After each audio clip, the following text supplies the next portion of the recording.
Hi guys, welcome back. നമുക്കിന്നൊരു pink sauce pasta ഉണ്ടാക്കിയാലോ.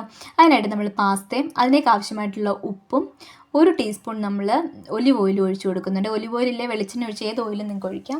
വേറൊരു പാത്രത്തിലേക്ക് നമ്മൾ 2 പിരിയമുളക്, 3 തക്കാളിയുടെ മേളിൽ ഒരു 4 വര ഇട്ടിട്ടുണ്ട്. ഒരു 2 ഗാർലിക്ക് ഇത്ര ഇട്ട് കൊടുത്ത് നമ്മളത് രണ്ടും വേവിക്കാൻ വെച്ചിട്ടുണ്ട്.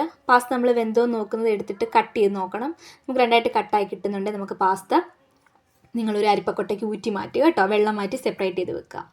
ഇനി നിങ്ങൾ ഒരു പാൻ എടുക്കുക, ഒലിവ് ഓയിൽ ഒഴിക്കുക, അതിലേക്ക് കുറച്ച് ബട്ടർ ഇട്ട് കൊടുക്കുന്നുണ്ട്. അതിലേക്കൊരു നമ്മളൊരു 3-4 ഗാർലിക്ക്, 1 ടീസ്പൂണോളം ഒറിഗാനോ, 1 ടീസ്പൂൺ നമ്മൾ ചില്ലി ഫ്ലേക്സ് ഇടുന്നുണ്ട്. ഇനി നമ്മൾ ചെറുതായിട്ട് അരിഞ്ഞ് വെച്ചിരുന്ന നമ്മുടെ ഒരു സവാളയുണ്ട്, അത് ഇട്ട് കൊടുത്ത് നമ്മളൊന്ന് വഴറ്റുന്നുണ്ട്. ഒരു പകുതി വഴണ്ട് കഴിയുമ്പോഴത്തേക്ക് കൊടുക്കുന്നുണ്ട്. 1.5 ടേബിൾ സ്പൂൺ മൈദ ഇടുന്നുണ്ട്. ആവശ്യത്തിന് ഉപ്പും ചേർത്ത് നമ്മളിതൊന്ന് മിക്സ് ചെയ്ത് 2 മിനിറ്റ് നമ്മളൊന്ന് മൂപ്പിച്ചെടുക്കുന്നുണ്ട്. ഇനി ഇതിലേക്ക് നമ്മളൊരു 1/2 കപ്പ് പാലൊഴിക്കുന്നുണ്ട്. പാലൊഴിച്ച് കൊടുത്തിട്ട് നമ്മൾ നന്നായിട്ട് ഇളക്കുന്നുണ്ട്. നമുക്കൊരു ക്രീമി കൺസിസ്റ്റൻസി വരണം, അതുവരെ നമ്മളിത് ഇളക്കുന്നുണ്ട്. അപ്പോഴത്തേക്ക് നമ്മൾ ഒരു ക്രീമായി കഴിയുമ്പോഴത്തേക്ക് നമ്മളിതിൻ്റെ തീ ഓഫ് ചെയ്തിട്ടുണ്ട് കേട്ടോ. മീഡിയം ഫ്ലെയിമിൽ വേണം ഇതെല്ലാം ചെയ്യാനായിട്ട്. അപ്പോൾ നമുക്കിപ്പോൾ ഒരു ക്രീമി കൺസിസ്റ്റൻസി എത്തിയിട്ടുണ്ട്. നമ്മൾ ഓഫ് ചെയ്യുന്നു. ഇതേ സമയത്ത് നമ്മൾ റെഡിയാക്കി വെച്ചിട്ട് നമ്മുടെ തക്കാളി തൊലി കളഞ്ഞതും വറ്റൽമുളകും ഗാർലിക്കും കൂടെ നമ്മൾ മിക്സിയിൽ അടിച്ച് നല്ല പേസ്റ്റ് ആക്കി എടുത്തിട്ടുണ്ട്. അത് നമ്മളിതിലേക്ക് ഒഴിച്ചു കൊടുത്തിട്ട് തീ ഓൺ ചെയ്യുന്നുണ്ട്.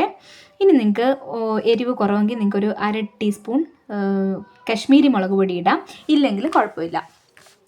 ഇനി നിങ്ങൾ വേവിച്ച് വെച്ചിരുന്ന നമ്മൾ അരിച്ച് മാറ്റി വെച്ചിട്ട് നമ്മുടെ പാസ്ത ഇട്ട് കൊടുക്കുന്നുണ്ട്. വെള്ളം കുറവെന്ന് നിങ്ങൾക്ക് തോന്നുവാണെങ്കിൽ നിങ്ങൾ പാസ്ത ഊറ്റുമ്പോൾ ഉള്ള വെള്ളം ഉണ്ടല്ലോ, ആ വെള്ളം കുറച്ച് ഒഴിച്ചു കൊടുക്കുക. വേറെ പച്ചവെള്ളം ഒന്നും ഒഴിക്കല്ലേ, അതിൻ്റെ ഒരു ടേസ്റ്റിന് വ്യത്യാസം വരും. അതുകൊണ്ട് നിങ്ങൾ അങ്ങനെ ചെയ്യുക.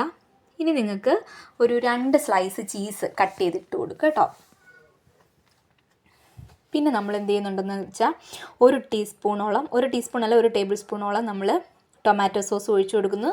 അപ്പോൾ നമ്മുടെ സിമ്പിളായിട്ടുള്ള പാസ്ത റെഡി ആയിട്ടുണ്ട്. എല്ലാവരും ട്രൈ ചെയ്ത് നോക്കിയിട്ട് കമൻറ്റ് അറിയിക്കുക.